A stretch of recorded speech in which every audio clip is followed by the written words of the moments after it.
Donc voici une vidéo pour présenter le dernier exercice de maths avant les vacances, l'exercice 11, page 143. Donc ici, on vous propose une fonction qui permet de modéliser l'évolution d'une épidémie. Alors c'est un exercice qui, dans le contexte actuel, peut vous parler. Donc la fonction f, ici, t représente le temps qui s'écoule en jours, et f de t représente le nombre de cas en milliers de personnes. Voilà. Donc vous avez cette fonction et on vous demande de déterminer le nombre de jours à partir duquel le pic de l'épidémie sera atteint, ainsi que le nombre de cas correspondants. Voilà. Donc c'est quelque chose que vous entendez suivre régulièrement dans les journaux actuellement. Alors ici, on va dériver cette fonction. Hein. C'est une étude de fonction qui nous attend. Donc on dérive t au cube. Eh bien, ça fait 3t au carré. On dérive t au carré. Ça fait 2t. On dérive 28. Ça fait 0. Voilà pour cette partie. Donc, on peut réduire un petit peu tout ça. Ça va faire, alors, 1 sixième fois 3, ça fait 1 demi. Moins 1 demi de t au carré. Plus 5 demi fois 2, ça fait 5t. Voilà. Voilà pour cette fonction, cette dérivée. Maintenant, on va étudier le signe de la dérivée. Et pour étudier le signe de la dérivée, alors on a ici plusieurs manières pour fonctionner.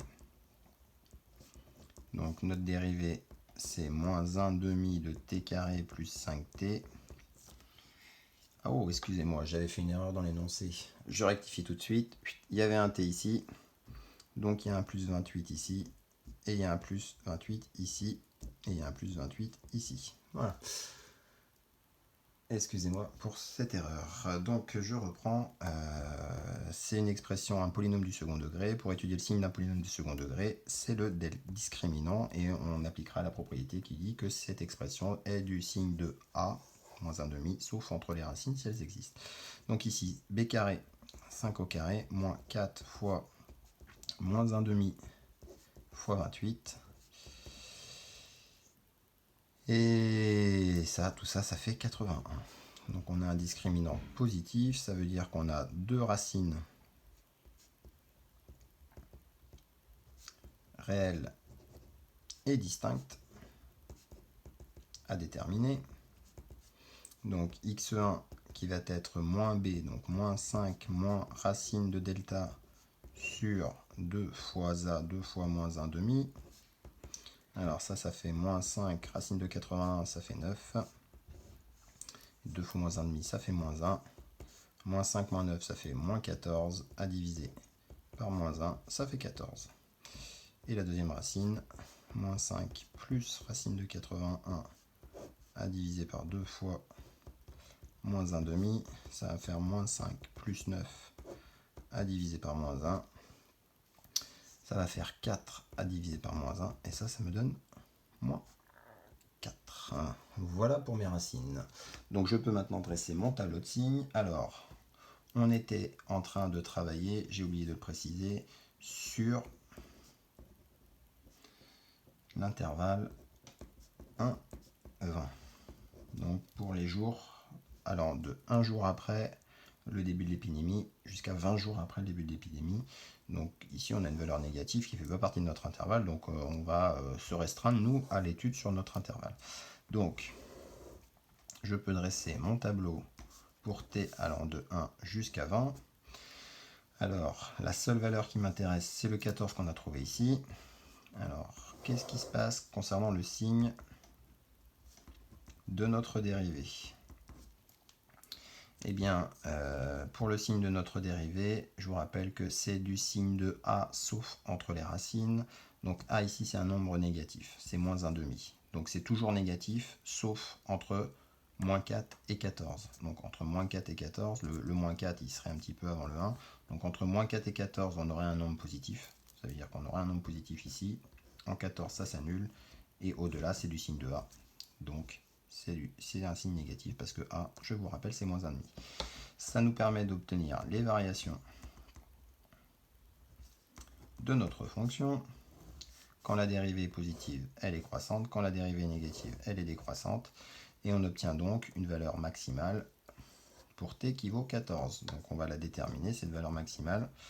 On va déterminer l'image de 14 par notre fonction. Alors je prends ma calculatrice.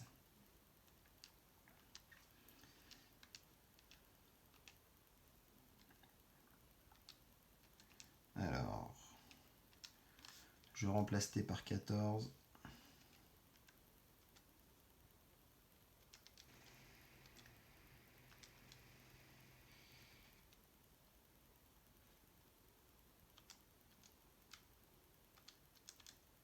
Et j'obtiens comme valeur rapprochée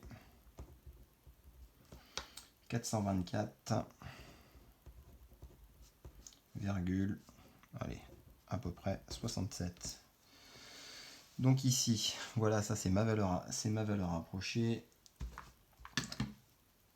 C'est mon f de 14, 424,67, c'est ma valeur qui est ici. Ça veut dire que on obtient notre maximum. Alors maintenant, on va revenir dans le contexte de notre exercice. Cette valeur maximale correspond au pic de notre épidémie. Donc le pic est atteint au bout de 14 jours, parce que je vous rappelle que T désignait les jours à partir du moment où l'épidémie avait commencé. Donc c'est au 14e jour que le pic est atteint. Et il y aura au maximum. Alors, on fait attention parce que c'est pas 424 personnes contaminées.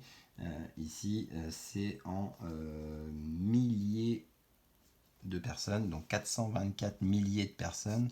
Donc ça nous donne 424 670 personnes contaminées. Voilà, alors ce nombre-là, c'était environ 424 670 personnes contaminées. Voilà les mathématiques qui nous ont permis de résoudre un problème d'épidémie. Je vous souhaite tous de bonnes vacances. Reposez-vous bien, portez-vous bien, respectez le confinement et à très bientôt.